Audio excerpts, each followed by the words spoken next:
우리 의미가 있는 말씀이니까 우리 같이 함께 우리 합독하도록 하겠습니다. 예루살렘 성벽을 봉헌하게 되니 각 처에서 레위 사람들을 찾아 예루살렘으로 데려다가 감사하며 노래하며 재금을 치며 비파와 수금을 타며 즐거이 봉헌식을 행하려 하며, 이에 노래하는 자들이 예루살렘 사방들과 느도바사 사람의 마을에 모여들고 또 백길갈과 게바와 이스마엘들에서 모여들었으니, 이 노래하는 자들은 자기들을 위하여 예루살렘 사방의 마을들을 이루었습니다. 제사장들과 레위 사람들이 몸을 정결하게 하고 또 백성과 성문과 성벽을 정결하게 하니라. 이에 내가 유다의 백성들을 성벽 위에 오르게 하고 또 감사 찬송하는 자의 큰 무리를 둘로 나누어 성벽 위로 대오를 지어 가게 하였는데, 한 무리는 오른쪽으로 분문을 향하여 가게 하니 그들의 뒤를 따르는 자는 호세야와 유다 지도자의 절반이요 또 아사랴와 에스라와 무술람과 유다와 베냐민과 스마야와 예레미야이며, 또 제사장들의 자손 몇 사람이 나팔을 잡았으니 요나단의 아들 스마야의 손자 mat단야의 증손 미가야가 현손 삭굴의 5대손 아삽의 6대손 스가랴와 그의 형제들인 마스마야와 아사렐과 밀라렐과 갈라레와 마에와 느다넬과 유다와 하나니라. 다 하나님의 사람 다윗의 악기를 잡았고 학사 에스라가 앞서서 샘문으로 전진하며 성벽으로 올라가는 곳에 이르러 다윗성의 층계로 올라가서 다윗의 궁 이 길에서 동쪽으로 향하여 수문에 이르렀고, 감사 찬송하는 다른 무리는 왼쪽으로 행진하였는데 내가 백성의 절반과 더불어 그 뒤를 따라 성벽 위로 가서 화덕 망대 윗길로 성벽 넓은 곳에 이르고 에브라임 문이로 옛문과 어문과 하나넬 망대와 한메야 망대를 지나 양문에 이르러 감옥문에 멈춤에, 이에 감사 찬송하는 두 무리가 하나님의 전에 섰고 또 나와 민장의 절반도 함께 하였고, 제사장 엘리암긴과 마아세야와 미나님과 미가야와 엘로네인과 스가랴와 하나냐는 다 나팔을 잡고 또 마하세야와 스마야와 에르아살과 우시와 여호하난과 말기야와 엘람과 에셀이 함께 있으며, 노래하는 자는 크게 찬송하였는데 그 감독은 에스라히야야. 이날에 무리가 큰 제사를 드리고 심히 즐거워하였으니 이는 하나님이 크게 즐거워하게 하였습니다. 부녀와 어린아이도 즐거워하였으므로 예루살렘이 즐거워하는 소리가 멀리 들렸느니라. 아멘.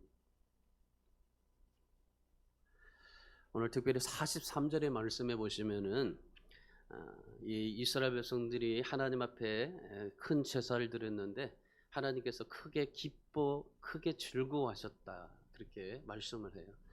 오늘 이 말씀을 통해서 제가 하나님이 크게 기뻐하시는 그런 일이 뭘까라는 것을 묵상해 봤어요. 우리가 세상을 살면서 인생을 살면서 여러 가지 많은 그런 일들 속에 있는데 정말 우리가 하나님을 기쁘시게 할 수 있는 삶이 무언가, 우리는 진짜 하나님을 기쁘시게 하는 삶을 살았는가, 우리가 여러 가지 많은 환경 속에서도 상황 속에서도 하나님을 기쁘게 할 수 있는 삶을 살았는가라는 것입니다.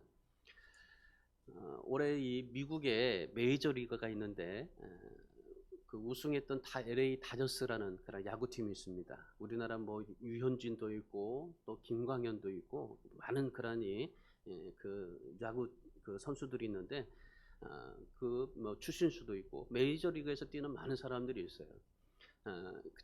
작년까지 LA 다저스 뛰다가 이제 토론토로 이제 갔더니 유현진이나 그 LA 다저스라는 야구팀이 있는데 이 LA 다저스 야구팀에 선발 투수가 있어요. 클레이튼 커쇼라는 그런 사람이 있습니다. 이 커쇼라는 그 선수가 있는데 이 사람은요 수염만 이렇게 기르게 되잖아요. 그러면 꼭 원숭이 모습 같아요. 그래가지고 참 희한하게 생겼다라는 느낌이 들 정도로 이 수염만 기르면 그렇게 원숭이 같이 똑같아요. 올해 이분이 32살입니다. 1989년생이니까 이 32살인데 최고 투수에게 주어지는 최고의 상이 있어요. 사이영상이라는 상이 있어요. 이 상을 여러 번 수상을 받았어요.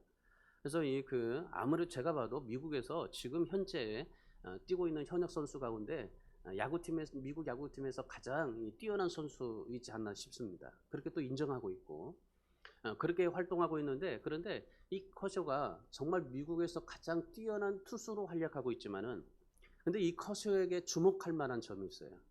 그게 뭐냐면은 이 커쇼는 투수로 최고로 그렇게 하나님 앞에서 삶을 살지만은, 그런데 최고로 하나님 앞에 영광 돌리는 선수라는 겁니다. 멋지지 않습니까? 정말 이 미국의 야구의 최고의 투수이면서 하나님 앞에도 최고로 영광 돌리는 선수라는 거예요. 이 커쇼는 매 시즌이 끝나면요, 이 아내와 이제 그 자녀들과 함께 이 잠비아로 떠나요. 그리고 아프리카 여러 나라를 가요. 아니 정말 어려운 아이들, 그런 아이들을 이제 찾아가요. 찾아가 가지고 거기 가서 이제 도와주는 거죠. 그래서 이 아프리카의 뭐 고아원 그리고 학교 막 지어줘요. 그리고 거기서 계속적으로 봉사활동해요.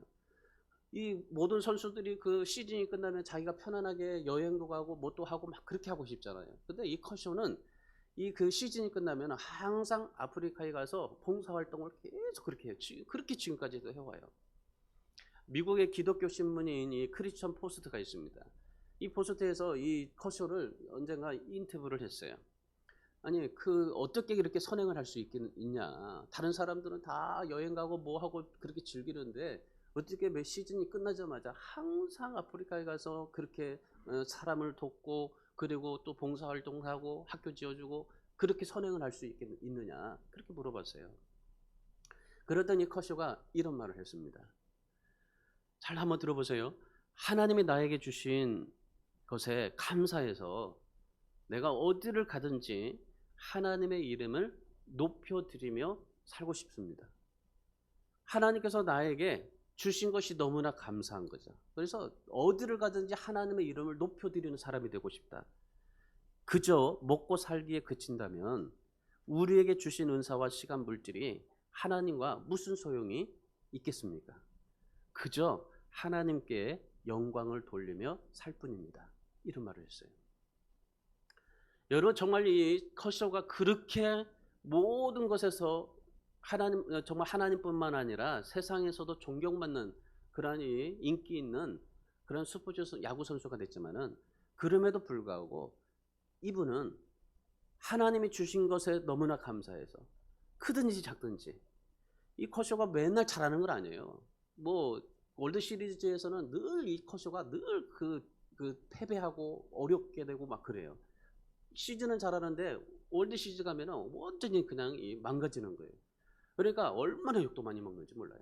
그럼에도 불구하고 어떤 것이든지 하나님이 나에게 주신 것이 감사해서 하나님을 높여드리고 하나님께 영광 돌리면서 살아간다. 근데 거기에 그저라는 말이 있어요. 저는 이 말을 들으면서 정말 그저라는 말에 너무나 감동받았어요. 그저 하나님 앞에 할 뿐입니다. 여러분 삶은 좀 어떠신가요? 우리가 어떤 삶이 우리에게 찾아와도 내가 어디를 가든지 무엇을 하든지 하나님의 이름을 높여드리고 하나님께 영광을 돌리는 삶을 살아가고 있는지 한번 생각해 보십시오. 이 커쇼를 보면서 나는 정말 내게 하나님이 주신 것에 감사해서 하나님의 이름을 높여드리고 그저 하나님 앞에 영광을 돌릴 뿐이라고 하셨던 그러한 이 말처럼 오늘 우리가 하나님 앞에 그렇게 삶을 살아가고 있는지를 한번 좀 뒤돌아볼 수 있는 예배가 되기를 바랍니다. 오늘 추수감사절입니다. 이 들녘을 보세요. 노랗잖아요. 산을 보면은 산들이 다 단풍으로 물들여 있습니다. 하나님이 내려주신 풍성한 결실의 계절이에요. 우리 박명화 권사님 오면서 차 타고 오면서 얼마나 들녘 봐봐요. 다 그냥 뭐 노랗고 단풍으로 얼마나, 참 이런 것들을 보면서도 얼마나 정말 하나님의 은혜가 감사한지 모르잖아요. 찬송가 73장에 이런 내용이 있어요. 눈을 들어 두루 살피니 산악이라 날 돕는 구원이 어디서 오나 그 어디서 하늘과 땅을 지은 여호와 날 도와주심 확실하도다. 여호와 나의 영혼 지키사 돌보시며 내 모든 죄를 사해 주시고 늘 지키네. 이제로부터 영원 무궁히 주 나의 출입을 지켜주시리. 여러분, 이 찬송을 지었던 캠벨이라는 사람은요, 산악을 보면서 구원을 확신하고 나의 영혼을 돌보며 영혼까지 지켜주시리라는 그런 믿음을 143년 전에 고백을 한 거예요. 여러분, 하나님의 사랑은 100년 전이나 오늘이나 아니 100년 후에나 정말 하나님께서 우리에게 베풀어 주신 구원의 은혜가 감사하고 하나님이 주신 것들이 너무나 풍성해서 하나님 앞에 영광 돌리고 감사하지 않을 수가 없는 겁니다. 고린도후서에서 그 6장 2절에 사도 바울이 이렇게 말했어요. 내가 은혜 베풀 때에 너에게 듣고 구원의 날에 너를 도왔다 하였으니 보라 지금은 은혜 받을 만한 때요 보라 지금은 구원의 날이다. 이 말이 무슨 말이냐면 과거에 감춰져 있던 모든 것들이 이제는 환하게 드러나고 이제는 은혜의 시간이 우리에게 펼쳐져 있다라고 그렇게 선포한 겁니다. 그러니까 사도 바울이 지금은 은혜의 시대에 살고 있다. 왜 은혜의 시대에 살고 있습니까? 예수 그리스도로 인해서 우리가 구원을 받고 죄사함을 받았으니 은혜의 시대를 살고 있다라는 고백이었어요. 그러니까 사도 바울은 나를 구원해 주신 그 하나님 때문에 주님 때문에만이라도 자기 일생의 모든 것을 다 배설물 여기고 하나님 앞에 감사하면서 삶을 살았던 인생이 바로 이 사도 바울입니다. 사도 바울처럼 살 수는 없겠지만은 근데 사도 바울이 당했던 여러 가지 많은 고난들 우리와 비교하면 아무것도 아니에요. 죽을 고비 넘기죠. 그렇게 정말 여러 가지 배고픔과 굶주림과 추위와 모든 것들을 다 경험했던 이 사도 바울인데 근데 우리는 어떻습니까? 이 사도 바울의 그 경험했던 것보다도 우리는 미치지 못하지만은 그럼에도 불구하고 사도 바울이 그렇게 예수 그리스도 한 분 때문에 모든 인생을 다 배설물 여기고 주님만을 위해서 구원에 감격하면서 삶을 살았던 이 사도 바울의 모습을 우리가 생각해 본다면 저도 사도 바울의 그런 삶은 아니지만 그러나 사도 바울이 고백했던 그 고백처럼 우리도 예수 그리스도 때문에 우리의 모든 삶이 힘들고 어렵고 답답해도 그러나 구원해 주신 하나님 앞에 감사하고 독생자를 예수 그리스도를 죽이기까지도 하신 하나님의 그 사랑에 감사하고 이곳에 와서 정말 이 땅에 와서서 우리를 위해서 십자가에 고난당하신 예수 그리스도로 인해서 우리가 하나님 앞에 감사하는 삶을 살아가야 되지 않겠습니까? 그것만으로도요. 지금 우리는 이런 주님 예수 그리스도를 통해서 우리가 구원의 시대를 살고 있어요. 정말 예수 그리스도를 통해서 말할 수 없는 고난을 받으시고 우리를 구원하신 그 예수님 때문에 우리가 지금 이렇게 은혜의 시대에 살고 있는 겁니다. 여러분 오늘 우리가 살고 있는 이 시대도 바라보세요. 얼마나 지금 감사해요. 우리나라가 뭐 정말 힘들고 어렵고 답답하고 뭐 여러 가지 많은 그런 생각을 하고 얘기를 해요. 근데 저는요 진짜 감사해요. 우리나라가 정말 이 답답한 정치를 보면 답답하고 뭐 교회를 보고 여러 가지 뭐 저 자신도 보면 이렇게 모든 것이 다 답답하지만은 그런데 그 답답함 속에서도요 정말 하나님 앞에 감사해요. 우리나라 보세요. 뭐 못 살겠다 그러면서 뭐 이민 간다 뭐 한다 여러 가지 말들을 하지만은 여러분 우리나라처럼 정말 좋은 나라 없어요. 사실은 또한 우리나라 일제 속박을 통해서 6.25 전쟁을 통해서 어떻습니까? 얼마나 가난했어요. 정말 저도 시골에서 태어났을 때 정말 가난했어요. 너무나 가난했어요. 그 가난했던 이 나라가 지금 자유롭고 풍성해졌잖아요. 여러분 복지 보세요. 얼마나 정말 우리나라처럼 복지 혜택을 누리고 살아가는 나라가 없어요. 복지 국가가 되었죠. 지금 민주주의로 향하면서 가는 거지만은 그런데 우리나라보다도 더 풍요한 나라에서 마약 있죠. 총기 사고 있죠. 테러 있죠. 얼마나 많은 그런 사람들이 정신이 황폐해지고 피폐해져서 죽는 사람들이 얼마나 많은지 모릅니다. 우리나라 뭐 길거리에 노숙자들 많다고 하지만요. 미국에는 그냥 길 지나가면 노숙자래요. 얼마나 많은지. 여러분 이런 정말 그 여러 그런 나라들을 볼 때 이만큼 이 정도로 우리가 살 수 있는 나라예요. 우리나라에 무슨 테러가 있습니까? 아니면 우리가 총기 사고가 있어요. 뭐가 있어요? 정말 필리핀만 가보더라도 저녁에 늦게 못 나가잖아요. 밖에를.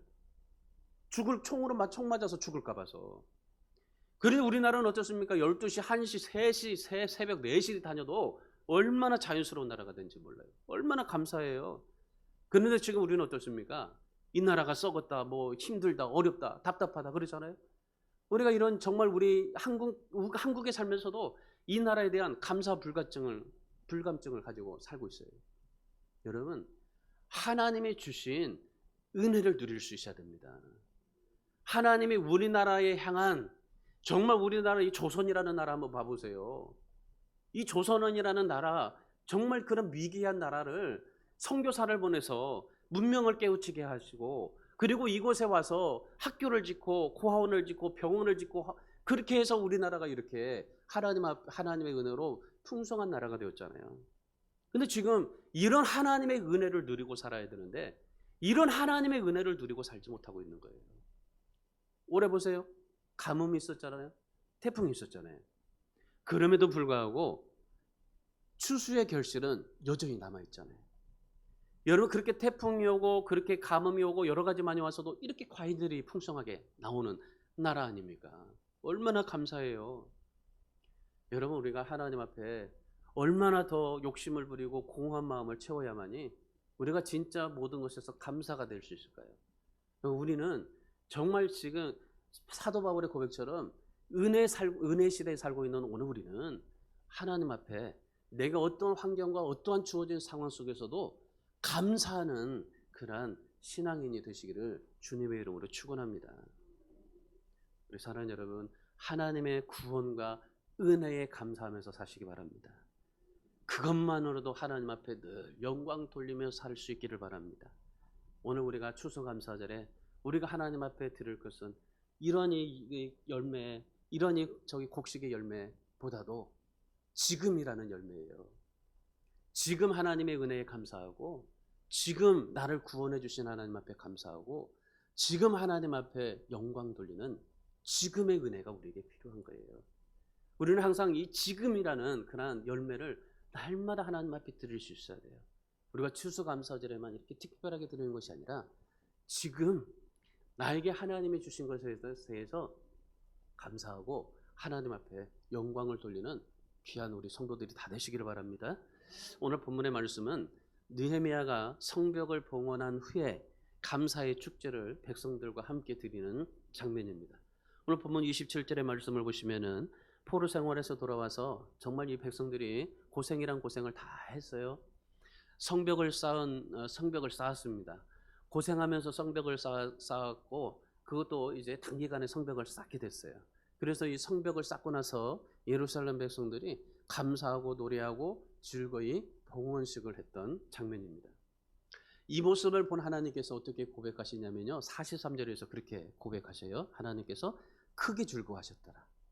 이 모습을 보시고 하나님께서 크게 즐거워하셨더라. 하나님께서 무엇 때문에 크게 즐거워하셨을까요? 무엇 때문에 하나님께서 크게 기뻐하셨을까요?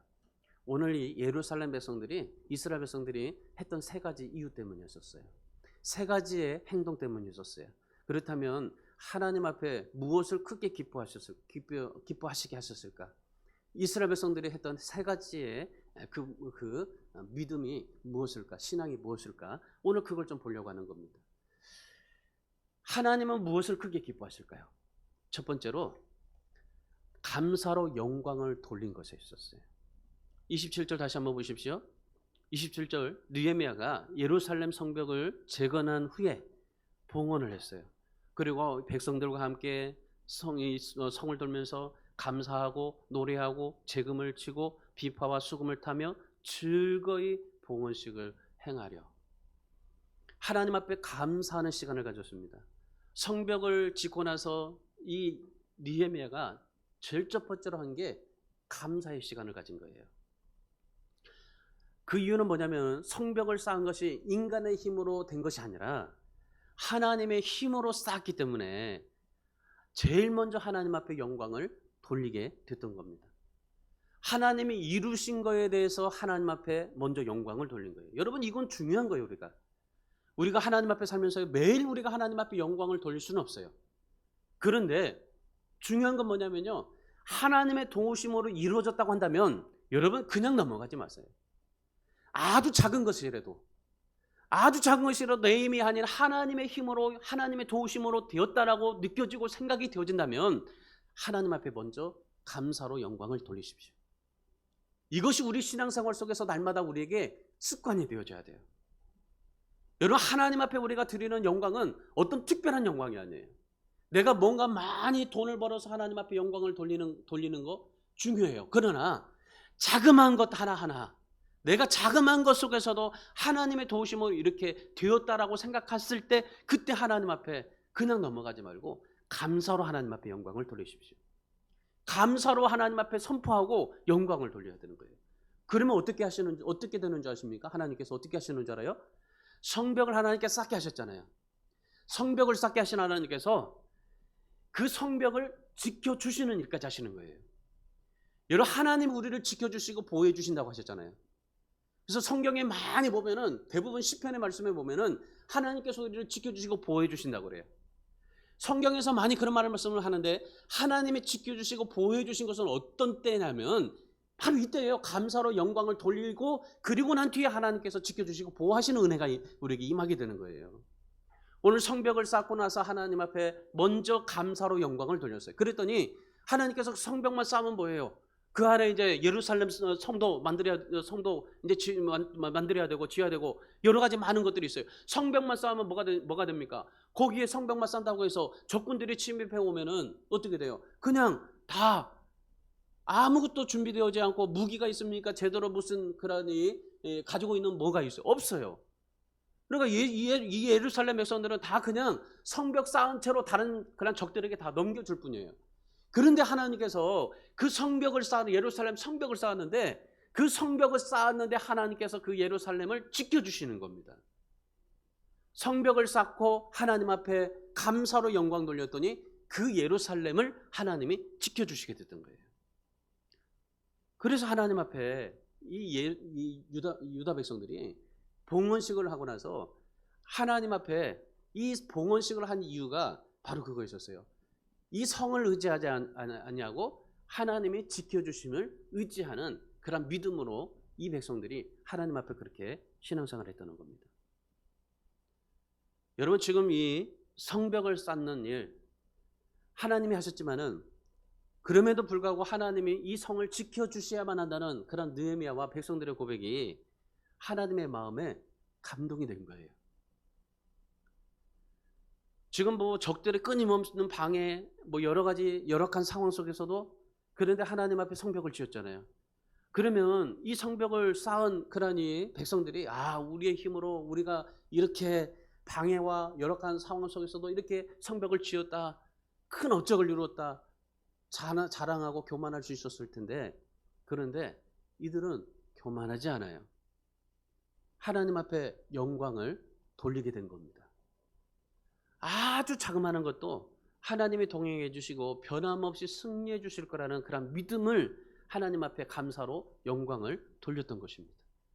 완성된 그 성벽을 이들이 걸으면서 돌면서 그 성벽을 만지고, 그리고 그 성벽을 돌면서 하나님 앞에 감사 찬송으로 영광을 돌렸던 겁니다.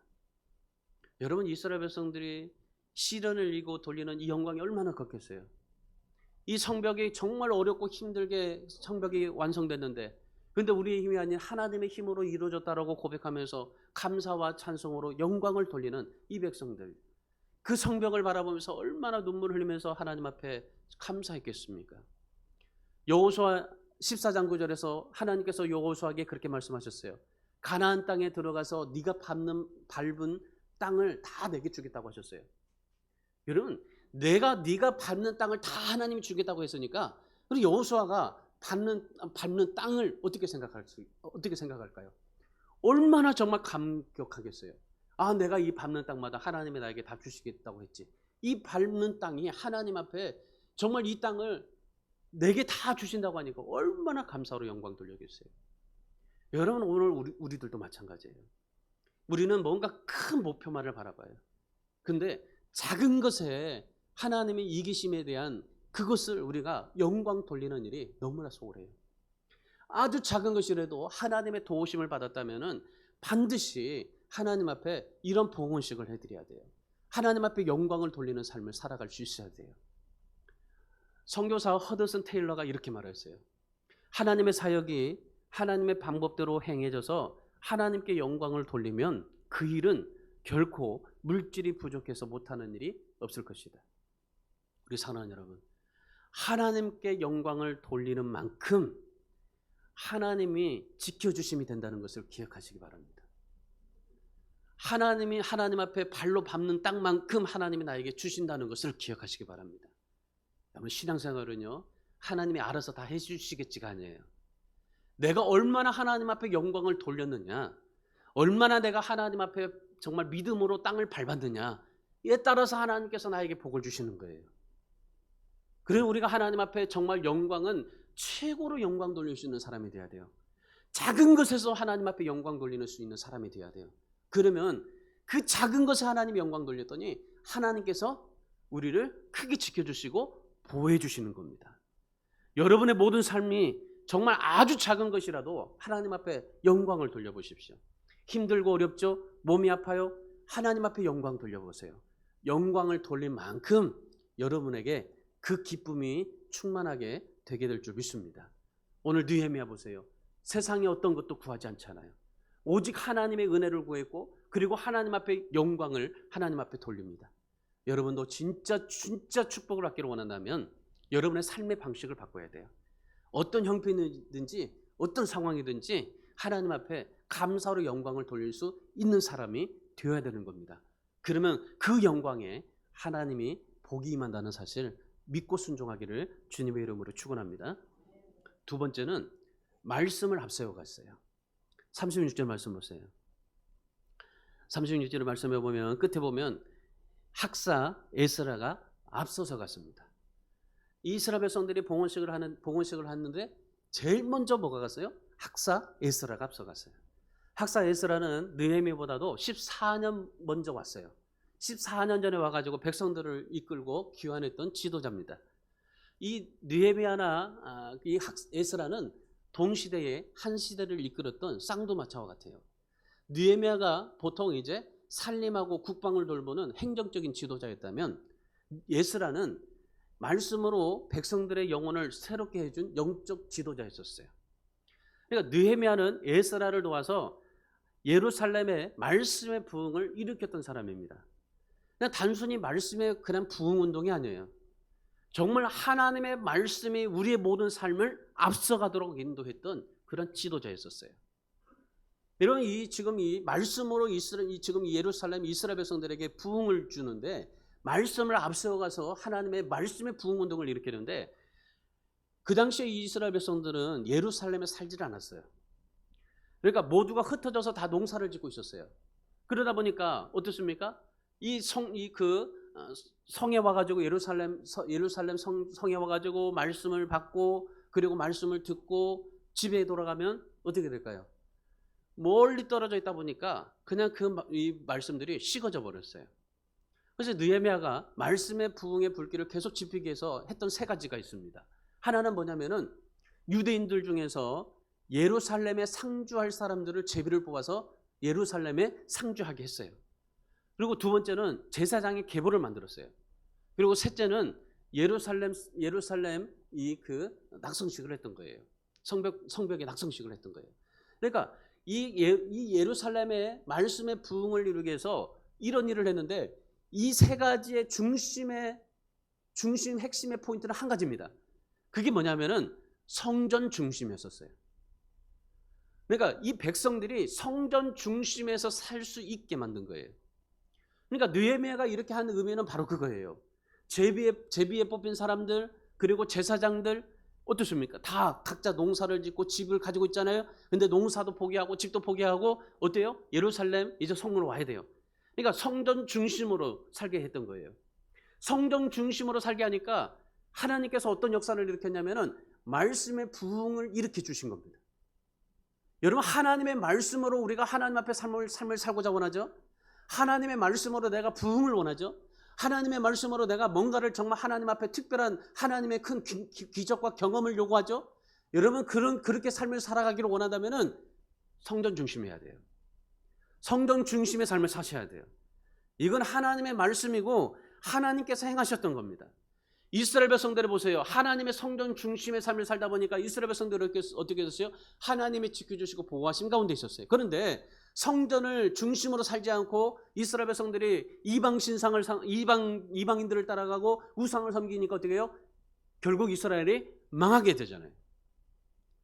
여러분, 우리가 이런 사실을 통해서 우리가 알 수 있는 또 한 가지 사실은 뭐냐면, 우리 신앙이 불을 지피게 하려면은요, 성전 가까이 하는 것이 필요해요. 여러분, 주일 낮에만 여러분이 예배를 오시죠?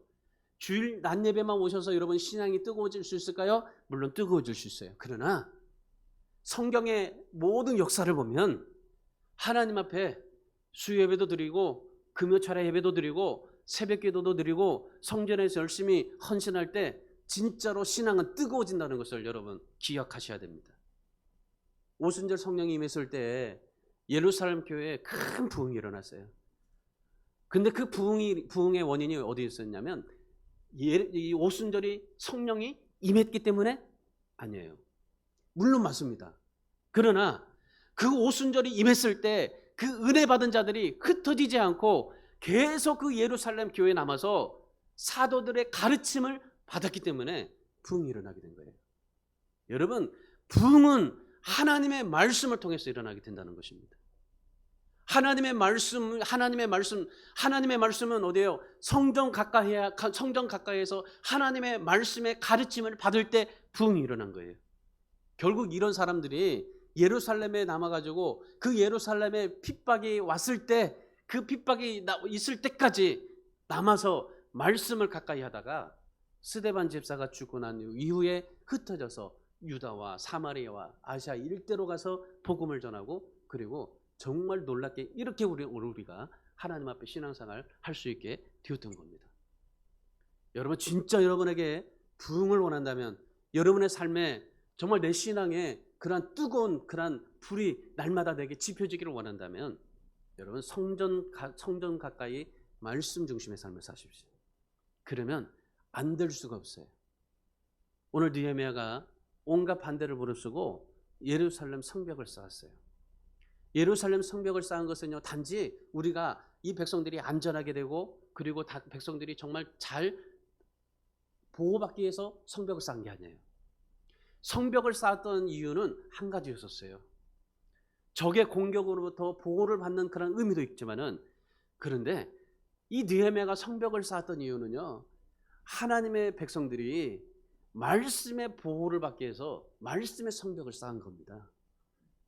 이 느헤미야가 성벽을 쌓고 노래하고 성벽을 돌았어요.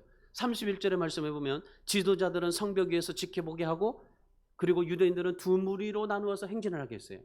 한때는 동쪽에서 북문으로 가게 하고, 또 다른 한때는 샘문에서 다윗성의 층계로 나가게 해서 서로 만나게 했습니다. 마치 이스라엘 백성들이 여리고성을 돌았던 것처럼 말이죠. 이것은 말이죠, 적의 공격을 두려워하지 않냐고 믿음으로 나가고 하나님의 말씀을 붙들면 하나님께서 언제나 우리를 지켜주시고 인도해 주신다는 사실을 이 느헤미야가 이스라엘 백성들에게 지금 가르치고 있는 겁니다. 여러분, 이런 의미를 우리가 정말 자세하게 좀 살펴보셔야 돼요. 그냥 단지 이 하나님 앞에 이 봉헌식을 하고 성벽 봉헌식을 하고 그냥 그거 우리가 지었다, 우리가 이렇게 이루었다, 그러면서 그 성벽을 돌면서 만져보면서 감사하다, 그런 의미가 아니에요. 하나님의 말씀의 성벽을 쌓고, 그리고 하나님의 그 말씀의 성벽으로 우리가 하나님 앞에 보호를 받는다라는 그런 의미였던 거예요. 우리에게 중요한 것은 무엇입니까? 말씀의 성벽을 쌓는 겁니다.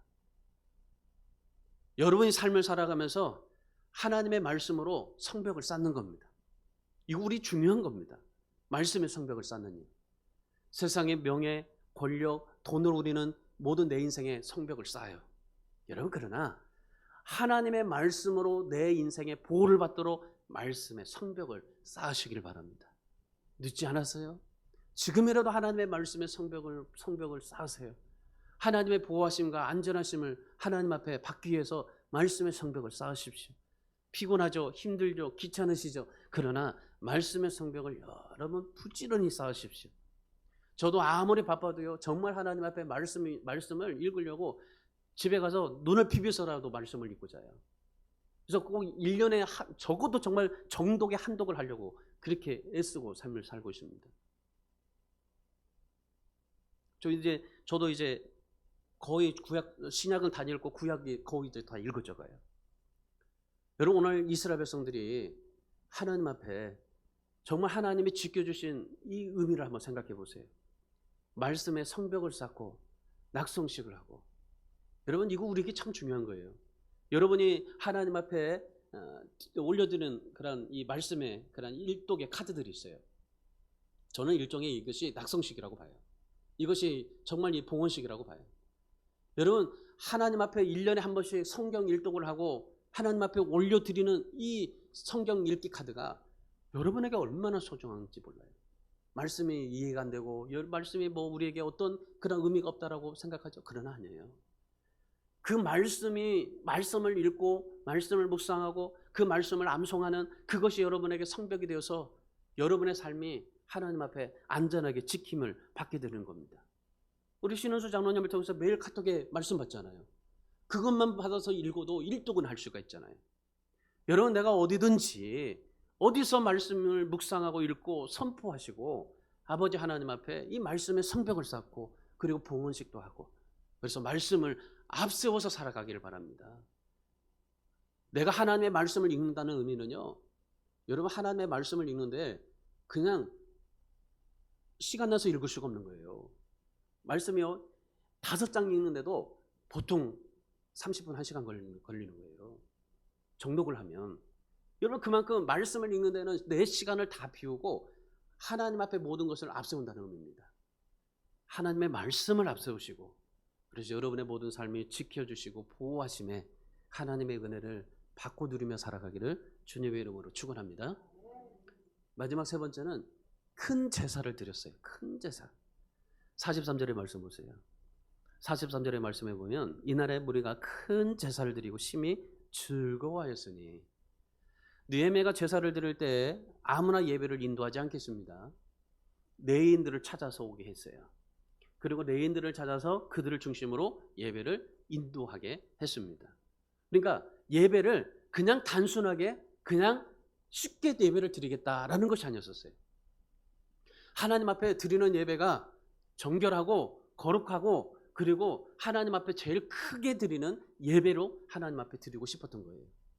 여러분, 우리가 예배를 쉽게 생각하잖아요. 그냥 1시간 드리면 되지 라고 생각하잖아요. 그런데 아니에요. 정말 이 예배가 하나님 앞에 내가 가지고 있는 지금까지 예배 제일 큰 예배가 되게 하나님 앞에 그렇게 예배하러 나오는 겁니다. 하나님이 그걸 얼마나 기뻐하시는지 몰라요. 여러분, 미국이라는 나라 보세요. 지금 뭐 여러 가지 문제와 어려움 속에서 정말 여러 가지 많은 힘든 일들을 겪고 있잖아요. 그럼에도 불구하고 그런 수많은 어려움 가운데서도 미국이라는 거대한 나라가 짧은 역사 속에서도 지금 여기까지 오르게 됐던 것은 청교도들이 예배하고 하나님 앞에 말씀으로 세웠던 나라이기 때문에 그래요. 9.11 테러 봤죠? 정말 그 9.11 테러를 통해서 어떻게 합니까? 우리나라 같으면 그냥 얼마나 그냥 힘들겠어요. 그런데 그 9.11 테러가 났을 때 어떻게 했습니까? 수많은 상하원 의원들이 교회로 달려갔어요. 밤새도록 울면서 기도했어요. 전국 교회들은 국가를 위해서 매일매일마다 모여가지고 하나님 앞에 예배를 드렸어요. 부시 대통령도 시편 23편을 인용하면서 전 국민들에게 기도를 부탁했어요. 여러분, 우리나라 기독교 정치인들이 좀 이런 점들을 본받았으면 좋겠어요. 이렇게 하니까 하나님께서 그 미국이라는 나라를 쓰시는 거 아니겠습니까? 오늘 느헤미야도 보세요. 예배를 드리는데 큰 제사라고 말합니다. 이 큰 제사라고 말하는데 우리가 생각할 때 어떤 큰 제사의 의미가 아니에요. 예배를 드리는데 큰 제사는 내 몸과 정성과 마음을 다 하나님 앞에 드리겠다는 그런 의미입니다. 그러니까 헌신하겠다는 의미예요. 하나님 앞에 내 몸과 마음과 내 모든 것을 다 하나님 앞에 헌신하겠습니다. 이런 의미로 하나님 앞에 큰 제사인 거예요. 여러분, 예배는 그렇습니다. 예배는 하나님 앞에 몸을 드리기로 하는 헌신의 작정인 예식이에요. 우리가 예배를 통해서 하나님 앞에 정말 복을 받고 하나님 앞에 여러 가지 많은 것들을 생각하지만 여러분, 진정한 예배의 의미는요, 하나님 앞에 내 마음과 정성을 다 드리겠다고 하시는 그러한 내 헌신의 표시입니다. 그게 진짜 예배예요. 여러분, 한번 생각해 보세요. 지금 이제 겨우 성벽 하나 완공했어요. 먹고 살기에 너무나 정말 막연한데, 근데 이스라엘 백성들이 예배를 드리면서 자신의 몸을 드릴 수 있겠어요? 지금 뭐 하나 변변하게 갇혀 있는 그런 군사 장비도 없는데, 근데 그들이 자기의 몸과 마음의 정성을 다 하나님 앞에 드릴 수 있겠습니까? 드릴 수 없는 거예요. 기뻐할 수 있겠어요? 기뻐하지 못하는 거예요. 성벽 하나 쌓아놓고 이 모든 삶이 다 어떻게 그렇게 편안할 수 있어요? 그런데 하나님 앞에 즐거워했어요. 그리고 하나님께서 지켜주신 것에 은혜에 감사하면서 하나님 앞에 영광 돌리고 예배하고 그렇게 삶을 살았어요. 그랬더니 어떻게 됩니까? 하나님께서 그걸 기뻐하신 거예요. 그러한 삶을 하나님 기뻐하신 거예요. 지금 너가 먹고 살기 힘들고 정말 불편하고 상황 속에서 어렵게 힘들게 고통스럽게 삶을 살고 있지만은, 그러나 지금 내가 이거 없으면 하나님 앞에 정말 지금 죽을 수밖에 없는 그런 입장이지만은, 그럼에도 불구하고 하나님 앞에 내가 하나님을 위해서 정말 하나님 앞에 감사와 영광과 예배를 하나님 앞에 큰 제사로 자기의 모든 것을 헌신하는 하나님 앞에 드리는 그 예루살렘 백성들을 하나님께서 어떻게 하시려고 지켜주시는 거예요. 그렇게 기뻐하는 백성들을 보고 하나님께서 크게 기뻐하셨다는 거예요. 크게 즐거워하셨다고. 그러고 나서 하나님께서 모든 것을 지켜주셨다. 뉴욕에 브루클린 성막교회가 있어요. 이 지역은요, 마약 중독자, 매춘부, 술 주정꾼, 노숙자, 지금 모두 다 그렇게 가득한 동네예요. 근데 이 성막교회에 짐 산발라 목사님이 그 사람들을 구원시키고 전도하기 위해서 그곳에 들어갔어요. 그래가지고 그 사람들을 한 명씩 전도를 했어요. 그래가지고 이 한 명씩 전도했는데, 이 전도받은 사람들이 자기의 모든 삶을 정리하고 주님 안에서 새롭게 태어났던 거예요. 그리고 이 전도받은 사람들이 또 전도한 거예요. 그 수많은 사람들은 매춘부, 술주정꾼, 그런 노숙자들, 마약 중독자들, 이런 사람들이 가가지고 그들이 전도한 거예요. 그래가지고 그들이 전도한 사람들이 수천 명이 된 거예요. 성가대원만 400명이 넘어요. 여러분 그 예배를 한번 상상해 보세요. 술에, 마약에, 그리고 정말 그 여러 가지 많은 그런 어려움 속에 빠졌던 그 중독자들, 그렇게 술과 마약에 빠졌다가 새롭게 된 사람들이 하나님 앞에 예배하는 자리에 서 있다는 사실, 그 사실에 그들이 얼마나 감격스럽겠어요. 그들의 그 찬양이요, 와, 정말 엄청나게 열정적으로 찬양합니다. 그들의 찬양은요, 하늘을 울리고 감사의 찬양이 정말 하늘을 찌르듯하게 그렇게 하나님 앞에 예배를 드려요. 찬양을 보면요, 땀을 정말 비 오듯이 막 쏟으면서 그렇게 하나님 앞에 그렇게 찬양을 해요. 잠을 못 자고 설치고 정말 일하고, 그리고 교회 와서도요, 하나님 앞에 예배가 얼마나 좋은지 하나님 앞에 그렇게 찬양하면서 예배하는 그들의 모습이에요. 우리 사랑하는 여러분, 우리가 예배를 드릴 때 내 자신과 주변 상황에 집중하면 예배를 제대로 드릴 수 없는 거예요. 여러분 한번 생각해 보세요. 연인과 밤새워 얘기하면 좋잖아요. 여러분, 우리가 주님 때문에 하나님 앞에 예배하는 거, 우리를 구원해 주신 그 주님 때문에 예배하는 거, 우리를 구원하기 위해서 독생자까지라도 죽일 수밖에 없었던 그 하나님의 사랑, 날 구원하시기 위해서 이 세상에서 오셔가지고 정말 그 죽음까지도 마다하지 않고 우리를 구원해 주신 그 주님의 사랑, 그 주님의 사랑으로 내가 구원받은 감격으로 하나님 앞에 예배한다면 우리가 하나님 앞에 어떤 예배를 하나님 앞에 드려야 될까요? 꼭 술과 마약의 매춘부 그들이 드리는 그 찬양과 찌르듯한 하나님 앞에 드리는 그 찬양만이 정말 하나님 앞에 그러한 열정적인 찬양이 될까요? 우리가 받은 하나님의 사랑, 우리가 받은 하나님의 은혜, 이것만으로도 감사해서 하나님 앞에 영광 돌리고 하나님 앞에 예배하는 우리들의 심령이 되어야 되지 않겠습니까? 그렇게 기쁨으로 찬양하고 하나님 앞에 예배하는 그러한 예배자를 하나님께서 찾으신다는 사실을 기억하시기 바랍니다. 우리 사랑하는 성도 여러분, 오늘 말씀을 좀 기억해 보십시오. 하나님이 크게 기뻐하시는 것이 무엇인지 여러분 다 잊어버리더라도 세 가지만 좀 기억해 보세요.